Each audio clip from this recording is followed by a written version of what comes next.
in the past 2 or 3 years here in this area, it's been really wet, and we hadn't been able to get the wheat in that we wanted to get in.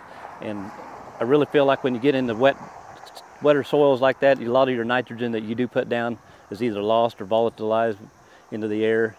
So we started using a nitrogen stabilizer, which we chose NutriSphere, and I think we've got along real well with it. So your stay green is one of the major benefits, and when you can get a healthy plant and it stays green longer, it helps get to that stage where the flag leaf, and you want your flag leaf to be a good healthy stage when that wheat gets ready to bloom and to come into the heading stage. So 3 years ago we had some wheat that was on what I call the side-by-side, which the wheat I really felt like made about 8 bushel to the acre more. Using NutriSphere is what it made on the other field, on the other side of the field. Basically, typically the ground was the same type of ground all over the whole field. So in the fall, we'll go back in. If we're going to chisel the ground, which normally we like to turn under a portion of our fertilizer, chisel that to get to where you'll have some good root development into that corn. So we'll put down our phosphate and potash and a portion of our nitrogen and use NutriSphere with it then at that stage.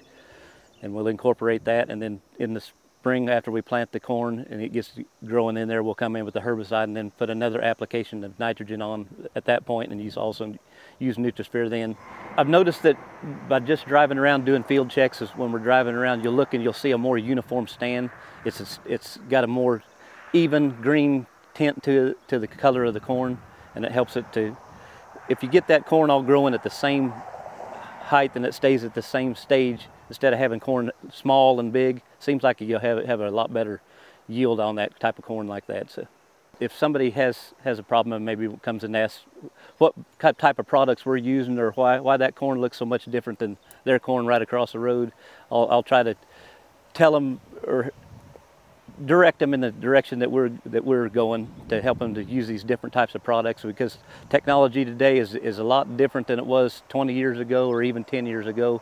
And I really feel like that if you don't take advantage of some of these products like NutriSphere that's available today, that you're not getting your full benefit out of your technology that's going into that plant production. So I'd recommend NutriSphere to anybody that's using liquid dry nitrogen, putting it on in split applications or putting it on top dressing, side dressing. I really feel like it's a product that it's out there, and for the minimal expense that it costs, you're sure getting your full benefit out of your nitrogen.